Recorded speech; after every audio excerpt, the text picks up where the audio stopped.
Address proof में क्या लगाना है, आईडी प्रूफ में कौन सा डॉक्यूमेंट लगाना है, ये क्वेश्चन इतना ज़्यादा परेशान कर रहा है स्टूडेंट्स और पेरेंट्स को कि वो बहुत ज़्यादा परेशान हो गए हैं, पैनिक हो गए हैं। इस वीडियो में मैं डिस्कस करता हूं विद प्रूफ कि हम क्या क्या डॉक्यूमेंट्स लगा सकते हैं, कौन से वैलिड डॉक्यूमेंट्स हैं। क्योंकि इसकी इन्फॉर्मेशन अगर मैं फाइंड आउट करना चाहूँ ऑफिशियल सोर्सेज में, तो ऑफिशियल सोर्सेज में वो इन्फॉर्मेशन तो हमें नहीं मिल रही। अब देखिए, सबसे पहले अगर मैं आता हूं एनटीए के ऑफिशियल जो हमारे पास इंफॉर्मेशन बुलेटिन है। अब मैं यहाँ पे अगर कुछ चीज फाइंड करता हूँ, मैं यहाँ पे फाइंड करता हूँ इस डॉक्यूमेंट में।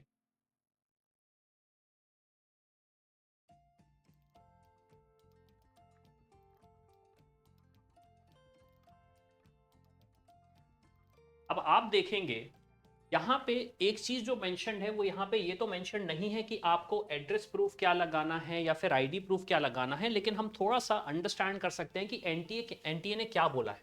तो आप देखेंगे उन्होंने ये बोला है कि जब आपका एडमिट कार्ड आएगा, आप देखेंगे जब आपका एडमिट कार्ड आएगा, तो एडमिट कार्ड के टाइम पे आपके पास क्या क्या वैलिड आईडी प्रूफ होगा स्टूडेंट का, जिससे ये वेरीफाई होगा कि आप जो स्टूडेंट हो जिसने फॉर्म फिल किया है वही एग्जाम देने आया। मैं ये बात नहीं कर रहा हूं कि आपको फॉर्म में क्या फिल करना, लेकिन एनटी ने क्या क्या एक्सेप्टेड किया है। तो देखिए एनटी ने बोला है any one of the authorised photo ID must be original and valid, like pan card बोला हुआ है उन्होंने, ड्राइविंग लाइसेंस बोला हुआ है, वोटर आईडी बोला है, पासपोर्ट बोला है, आधार कार्ड बोला है, राशन कार्ड बोला है, class 12 admit card with photograph और any valid photo ID issued by government. अब ये जो नोटिफिकेशन, एक तरीके से जो डिस्कशन है ये हो रहा है कि जब आपका एडमिट कार्ड आ जाएगा, जब आप नीट का एग्जाम देने जाओगे, अभी तो हमारा फॉर्म फिल हो रहा है, तो एक तरीके से बोले ये वैलिड आईडी प्रूफ हैं आपके लिए जब आपको नीट का एप्लीकेशन फॉर्म फिल करना पड़ेगा। तो देखिए अगर मैं आईडी प्रूफ की बात करूं तो आईडी प्रूफ का बड़ा सिंपल सा लॉजिक ये होता है, वहां पे एक फोटो ही होनी चाहिए जिससे आप वेरीफाई कर सके कि वो बंदा है, और उनका नाम होना चाहिए। अब उसमें फादर नेम है या नहीं है, या फिर एड्रेस है या नहीं है, क्योंकि एड्रेस के लिए हम डिफरेंट डिस्कशन करेंगे, लेकिन आईडी प्रूफ का मतलब ये है जो फोटो है और जो नाम है वो मैच हो रहा है या नहीं हो रहा है। तो देखिए आपके आधार कार्ड एक्सेप्टेबल है, पैन कार्ड एक्सेप्टेबल है, पासपोर्ट एक्सेप्टेबल है, ड्राइविंग लाइसेंस एक्सेप्टेबल है आपका। ये तो वैलिड आईडी प्रूफ्स की ही बात कर रहा हूं मैं। वोटर आईडी एक्सेप्टेबल है, वोटर आईडी भी आपका एक्सेप्टेबल है। उसके साथ साथ आपका 12th क्लास का जो एडमिट कार्ड आता है, एडमिट कार्ड, वो भी एक्सेप्टेबल है, लेकिन उस एडमिट कार्ड में आपका फोटो होना जरूरी है, फोटो होना जरूरी है। लेकिन अगर आप ये चाहते हैं as a parent, as a student, कि मुझे आगे का टेंशन चाहिए नहीं, मैं चाहता हूं अभी एक बार में कंप्लीट करो और मुझे आगे दिक्कत ना हो, तो आप अपना आधार कार्ड लगा सकते हैं, पैन कार्ड लगा सकते हैं, पासपोर्ट लगा सकते हैं, ड्राइविंग लाइसेंस लगा सकते हैं, वोटर आईडी लगा सकते हैं, या फिर अगर कोई दूसरा गवर्नमेंट इशूड आपके पास आईडी प्रूफ है तो आप उसको लगा सकते हैं, वो वैलिड माना जाएगा। क्यों? क्योंकि वो गवर्नमेंट ने ऑथराइज किया है आईडी प्रूफ। अब इसके बाद क्वेश्चन ये आता है कि वैलिड एड्रेस प्रूफ्स क्या हो सकते हैं हमारे लिए। तो देखिए वैलिड एड्रेस प्रूफ का मतलब ये होता है कि आपका नाम है, उसमें एड्रेस है, और उसको किसी ने वेरीफाई किया है। किसने वेरीफाई किया है? एक तरीके से थर्ड पार्टी।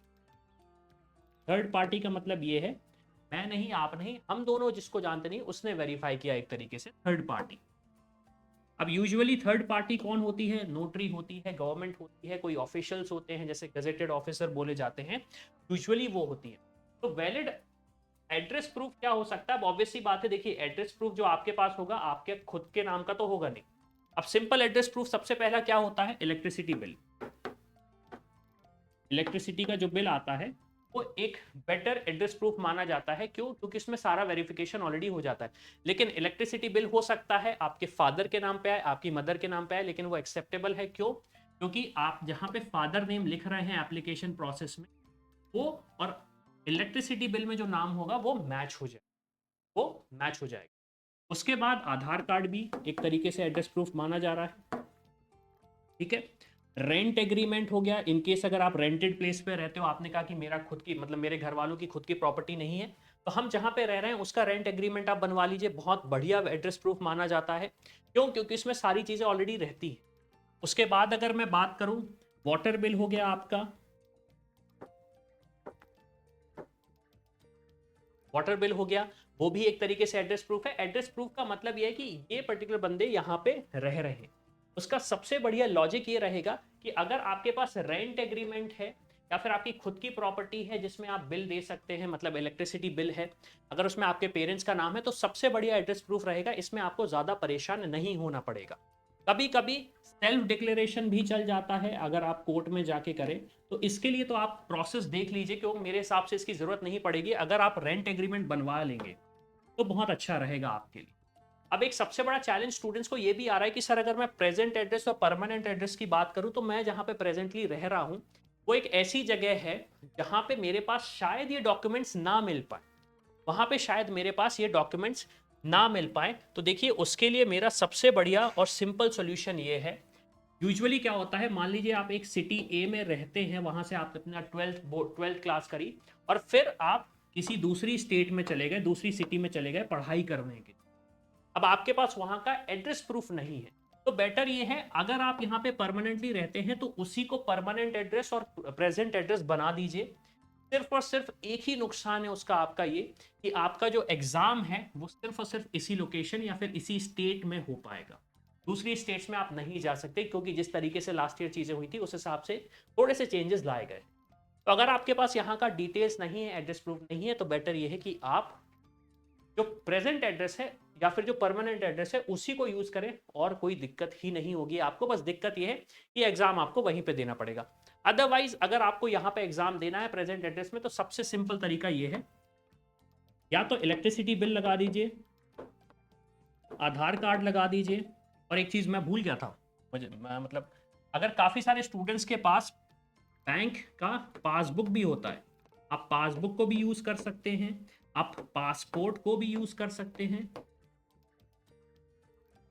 इन दो को भी यूज कर सकते हैं एज अ एड्रेस प्रूफ, दोनों को भी यूज कर सकते हैं आप एज अ एड्रेस प्रूफ। तो आप वो डॉक्यूमेंट्स लगा दीजिए, या तो इलेक्ट्रिसिटी बिल होगा या फिर रेंट एग्रीमेंट होगा, इन केस अगर आपकी खुद की प्रॉपर्टी नहीं है। ये बहुत simple to manage address proof होते हैं, इसमें ज़्यादा दिक्कत आपको आने वाली बिल्कुल भी नहीं है। अब क्वेश्चन ये आता है कि ये जो कंफ्यूजन हमारे पास आते हैं, ये जो क्वेश्चंस आते हैं, इसके लिए हम क्या कर सकते हैं। तो देखिए हम तो अपने चैनल पे वीडियोस बना ही रहे हैं, उनको आप देख सकते हैं। मैं कोशिश कर रहा हूँ कि सारे के सारे क्वेश्चंस का आंसर मिल जाए, लेकिन अगर आप चाहते हैं कि आप रिलाय नहीं कर सकते कि हम वीडियोस डाल रहे हैं या फिर दूसरे चैनल्स पे वीडियोस आ रहे हैं और क्वेश्चन का आंसर आपको मिल रहा है और आप परेशान हैं, आप गलती दोबारा नहीं करना चाहते, जो मे बी प्रॉबेबली हो कि लास्ट ईयर हो या फिर आपके नोन में हो जिन्होंने गलती करी हो, या तो फॉर्म फिल करते टाइम या फिर काउंसलिंग के टाइम, तो आप हमारे एक्सपर्ट काउंसलर्स को हायर कर सकते हैं जो आपके साथ अवेलेबल रहेंगे 24/7 व्हाट्सएप कॉल, वीडियो कॉल्स में भी, और आपके जो छोटे छोटे डाउट्स हैं वो सारे क्लियर करते जाएंगे ताकि आपसे कोई भी मिस्टेक ना हो। तो उसके आप हमारी टीम को कांटेक्ट कर सकते हैं और समझ सकते हैं कि कैसे आप हमसे जुड़ सकते हैं। वो प्लान्स मैं अभी बताना चाह रहा हूँ कि पेड हैं। क्यों? क्योंकि हम सारी इन्फॉर्मेशन जो यूट्यूब के थ्रू दे रहे हैं वो आपको फ्री ऑफ कॉस्ट मिल ही रही है। अगर आप हमारे एक्सपर्ट का टाइम चाहते हैं तो वो पेड रहेगा, उसके लिए आप हमारी टीम को रीच आउट कर सकते हैं। और हाँ, हमारे काफ़ी सारे टूल्स भी हैं जिनसे आप खुद काउंसलिंग कर सकते हैं, खुद समझ सकते हैं कि काउंसलिंग का प्रोसेस क्या रहेगा। उसके डिटेल्स आपको डिस्क्रिप्शन। इसी के साथ मैं हूं अविनाश, मेरा काम है रास्ता दिखाना, चल के डॉक्टर बन। I hope you like this video. For more such videos, keep watching our channel and do not forget to like, share and subscribe.